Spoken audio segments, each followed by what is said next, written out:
নমস্কার বন্ধুরা, আশা করি সবাই সুস্থ আছেন, ভালো আছেন।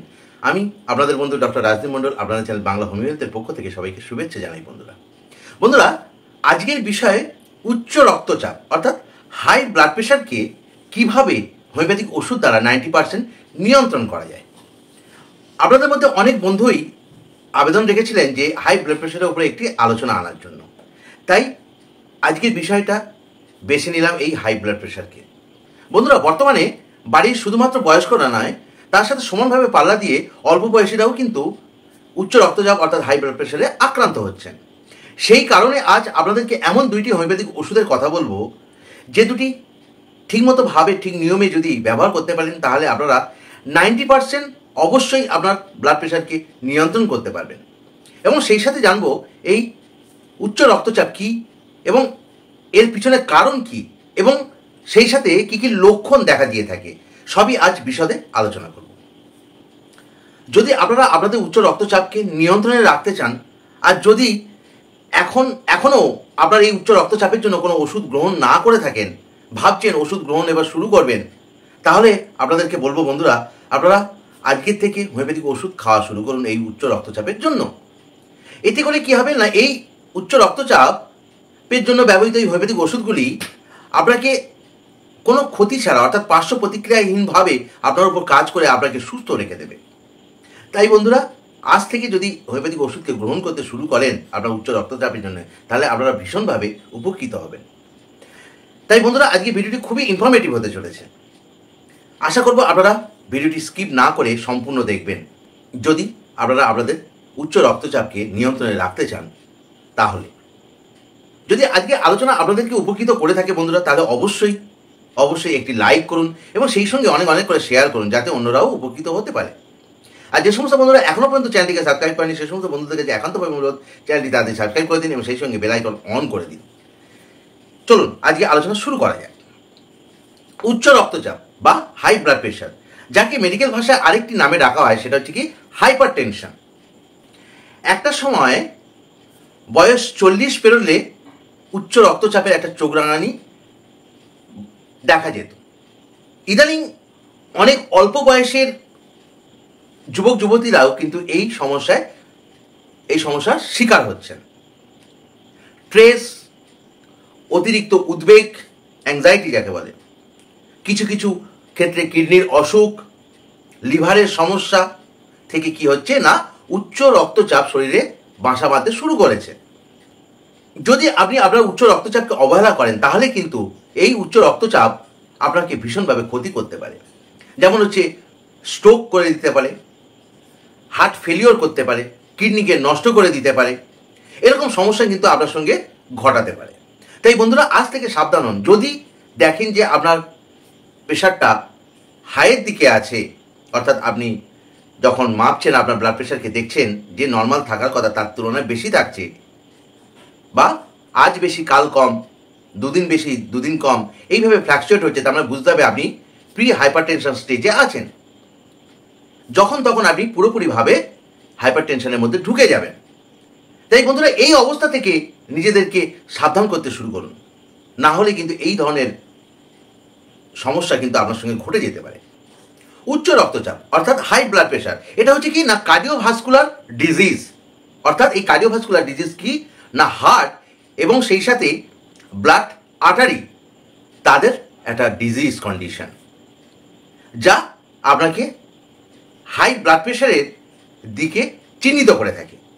অর্থাৎ এই কার্ডিওভাস্কুলার ডিজিজ অর্থাৎ হার্টে এবং রক্তনালীতে যদি আপনার কোনো সমস্যা হয়ে থাকে, কোনো রোগ হয়ে থাকে, সেই ডিজিজ কন্ডিশন আপনাকে কিন্তু হাইপার টেনশনের দিকে নিয়ে গিয়ে থাকে।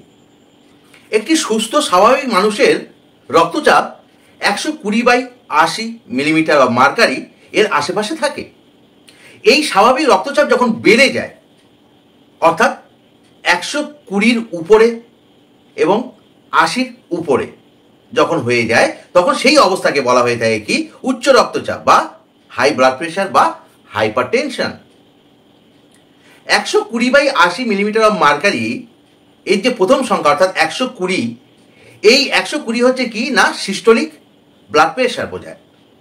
এই সিস্টোলিক ব্লাড প্রেশারটা কি না হার্টের যে হার্টবিট, সেই হার্টবিটের সময় কি হয়, আর্টারির ওয়ালে রক্ত একটা কি করে, চাপ তৈরি করে।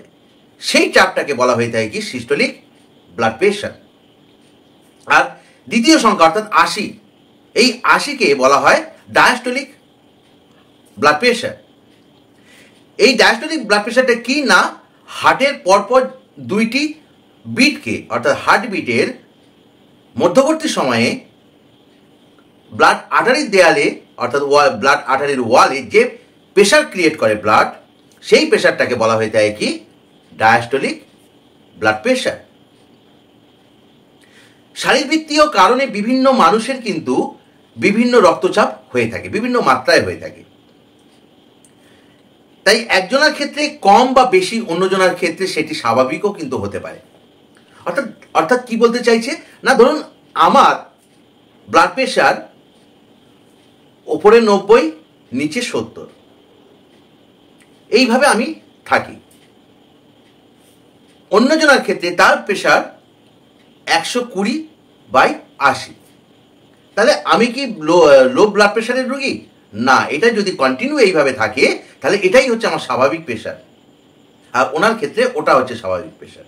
তাই এটা ম্যান টু ম্যান ভ্যারি করে থাকে, কিন্তু তার মধ্যে অ্যাভারেজ করে একটা জায়গায় পৌঁছানো হয়েছে, নর্মাল ব্লাড প্রেশারে পৌঁছানো হয়েছে, সেটা হচ্ছে কি 120/80 মিলিমিটার অফ মার্কারি।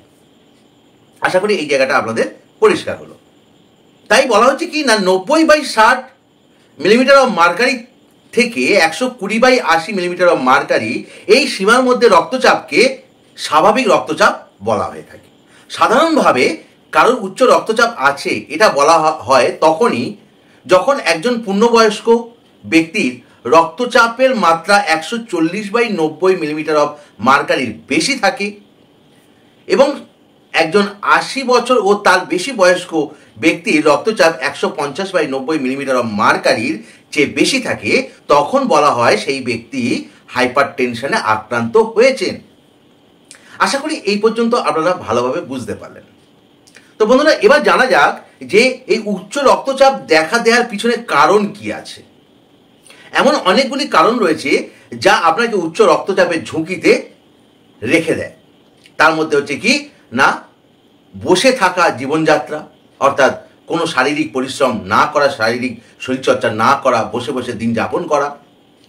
তারপর হচ্ছে বয়স বৃদ্ধি তো আছেই, এছাড়া আছে মানসিক চাপ, স্ট্রেস, আছে পারিবারিক ইতিহাস অর্থাৎ জেনেটিক ফ্যাক্টর, আছে সিগারেট ধূমপান করা, অতিরিক্ত ওজন হওয়া, উচ্চ লবণযুক্ত খাবার খাওয়া। এছাড়া আরও অনেক ফ্যাক্টর আছে যা আপনাকে ট্রিগার করে থাকে আপনার শরীরে উচ্চ রক্তচাপ তৈরি হতে। এবার আমরা জেনে নেব, যদি উচ্চ রক্তচাপে আপনি আক্রান্ত হন তখন আপনার মধ্যে কি কি লক্ষণ প্রকাশ পায়। সেই সমস্ত লক্ষণগুলির মধ্যে হচ্ছে কি, ভাটাইগো, মাথা ঘোরা, হার্টবিট বেড়ে যাওয়া, শ্বাসকষ্ট হওয়া, দৃষ্টিশক্তি একটা সমস্যা হওয়া, উদ্বেগ, অ্যাংজাইটি, নার্ভাসনেস ডেভেলপ হওয়া, প্রফিউজ সোয়েট হওয়া অর্থাৎ অতিরিক্ত ঘাম হওয়া, ঘুমে ব্যাঘাত ঘটা, বলতে পারেন একেবারে ইনসোমনিয়া ডেভেলপ হওয়া, মানে নিদ্রাহীনতা দেখা দিয়ে থাকে, ফেসিয়াল ফ্লাশিং, মুখ থেকে একটা গরম ভাব বেরোতে থাকে, চোখ মুখ জ্বালা করতে থাকে, অনেক সময় চোখের মধ্যে একটা ট্রেস, অর্থাৎ কি চোখের মধ্যে দেখবেন অনেকের ব্লাড প্রেশার বেড়ে গেলে একটা লাল টিপ তৈরি হয়, অর্থাৎ সেই জায়গাটায় হেমারেজ হয়। এই সমস্ত লক্ষণগুলো কিন্তু হাই ব্লাড প্রেশার আক্রান্ত হলে সেই ব্যক্তির মধ্যে দেখতে পাওয়া যায়। তো চলুন বন্ধুরা, এবার আমরা জেনে নিই যে এই উচ্চ রক্তচাপকে কোন কোন হোমিওপ্যাথিক ওষুধ, অর্থাৎ প্রথমেই বলেছিলাম দুটি হোমিওপ্যাথিক ওষুধের কথা বলবো, সেই কোন দুটি হোমিওপ্যাথিক ওষুধ দিয়ে 90% নিয়ন্ত্রণ করা যায়। সেই দুটি ওষুধ হচ্ছে, তবে এখানে বলে রাখি বন্ধুরা, অনেক ওষুধ আছে। অ্যাড্রিনালিন আছে, যা আজ পর্যন্ত আপনাদেরকে কেউ নামটা বলেনি, সে হচ্ছে রেনিন আছে, ক্র্যাটেগাস, নেজা, ল্যাকেসিস, অরামমেট, প্রচুর ওষুধ আছে। তবে এই সমস্ত ওষুধগুলো লক্ষণ ভিত্তিক এবং কারণ ভিত্তিক ব্যবহার যেমন করতে হয়, সেই সমস্ত ওষুধগুলির মধ্যে আমি দুটি ওষুধকে বেছে নিয়েছি প্রাইমারিলি, যেটা আপনার প্রাইমারিলি দারুণভাবে এফেক্টিভ রেজাল্ট দিয়ে থাকে।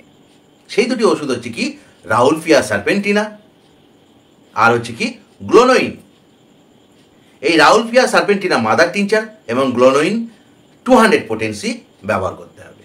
তবে এবার আমরা জেনে নিই এই দুটি ওষুধ কি কাজ করে থাকে আমাদের শরীরের উপরে, যার জন্য আমরা বেছে নিলাম এই উচ্চ রক্তচাপকে নিয়ন্ত্রণ করার জন্য। তো সেইটা এবার জেনে নেওয়া যাক। তো প্রথমেই বলি রাউলফিয়া সার্পেন্টিনা মাদার টিনচারের কথা। এই রাউলফিয়া ব্লাড প্রেশারকে খুব দ্রুত কন্ট্রোল করে থাকে। এটি সিস্টোলিক ব্লাড প্রেশারকে কন্ট্রোল করে এবং সেই সাথে ডায়াস্টোলিক ব্লাড প্রেশারকেও কিন্তু কন্ট্রোল করে এবং সেই সঙ্গে ভ্যাসোডাইলেটেটর হিসেবে কাজ করে থাকে, অর্থাৎ ব্লাড আর্টারিগুলিকে ডাইলেট করে ব্লাড প্রেশারকে কমাতে সাহায্য করে থাকে। আর সেই সাথে কি করে না স্ট্রেসকে অর্থাৎ মানসিক উদ্বেগ মানসিক চাপকেও কিন্তু কন্ট্রোলে আনতে দারুণভাবে সাহায্য করে এবং সেই সাথে সুন্দর ঘুম হতে সাহায্য করে। এইভাবে কি করে এই রাউলফিয়া আপনার ব্লাড প্রেশারকে কন্ট্রোল করে থাকে। তাই বন্ধুরা, আপনারা যদি রাউলফিয়া সার্পেন্টিনা মাদার টিনচারকে আপনার উচ্চ রক্তচাপের জন্য ব্যবহার করেন, তাহলে আপনি আপনার হাই ব্লাড প্রেশারকে অর্থাৎ উচ্চ রক্তচাপকে কন্ট্রোলে যেমন রাখতে পারবেন, আর তার ফলে আপনারা নিজেদেরকে সুস্থ রাখতে পারবেন। এবার হচ্ছে এটিকে কিভাবে ব্যবহার করতে হবে। এটিকে ব্যবহার করতে হবে 20 ফোঁটা করে দিনে 2 বার, সকালে একবার রাতে একবার খাওয়ার পরে। অত্যন্ত খাওয়ার আধা ঘন্টা থেকে 1 ঘন্টা পরে হাফ কাপ জলে 20 ফোঁটা মিশিয়ে খেতে হবে। নেক্সট মেডিসিন যেটা সেটা হচ্ছে গ্লোনোইন 200 পোটেন্সি। এই গ্লোনোইনও কিন্তু কি করে রাউলফিয়া সার্পেন্টিনার মাদার টিনচারের মতো ভ্যাসোডাইলেটরের কাজ করে থাকে, অর্থাৎ ব্লাড আর্টারিগুলিকে ডাইলেট করে ব্লাড প্রেশারকে কন্ট্রোল করতে সাহায্য করে। এছাড়া কিছু লক্ষণ আছে, সেই সমস্ত লক্ষণগুলো দেখে আমরা গ্লোনোইন প্রেসক্রাইব করে থাকি। সেই লক্ষণগুলো কি না উচ্চ রক্তচাপের সাথে প্রচণ্ড মাথা যন্ত্রণা এবং সেই সাথে বুক ধড়ফড়ানি থাকে, শ্বাস নিতে কষ্ট হওয়া, যেন মনে হচ্ছে দমটা আটকে আসছে এইরকম, আর সেই সাথে থাকে বুকে ব্যথা এবং সেই বুকের ব্যথা কি হয় না হাতের বাহুর দিকে কি হয় ছড়িয়ে যায়, অর্থাৎ রেডিয়েট করে। এই সমস্ত লক্ষণ দেখে আমরা গ্লোনোইন 200 প্রেসক্রাইব করে থাকি। এবার প্রশ্ন হচ্ছে এটিকে কিভাবে ব্যবহার করতে হবে। বন্ধুরা, এটিকে আপনারা সকালে খালি পেটে একবার করে ব্যবহার করুন। 2 ফোঁটা করে সকালে খালি পেটে খান এবং তার সাথে রাউলফিয়া সার্পেন্টিনা মাদার টিনচারকে সকালে খাওয়ার পরে বা দুপুরে খাওয়ার পরে এবং রাত্রে খাওয়ার পরে ব্যবহার করুন 20 ফোঁটা করে জলের সাথে। দেখবেন এইভাবে যদি আপনারা 6 মাস 1 বছর খেতে পারেন, তাহলে আপনারা আপনাদের হার্টকে সুস্থ রাখতে পারছেন, আপনার ব্লাড প্রেশারকে কন্ট্রোল রাখবেন এবং একটা সময়ে আপনার আর ওষুধ খাওয়ার কোনো প্রয়োজন পড়বে না, আপনারা সুস্থ থাকবেন। এবং যে সমস্ত ব্যক্তিরা অ্যালোপ্যাথি ওষুধ খাচ্ছেন প্রেশারকে কন্ট্রোল করার জন্য, সেই সমস্ত ব্যক্তিরাও কিন্তু ওই ওষুধের পাশাপাশি এই ওষুধ দুটিকেও কিন্তু ব্যবহার করতে পারেন এবং একটা সময় দেখবেন সব ওষুধই আপনার বন্ধ করে দিতে হচ্ছে।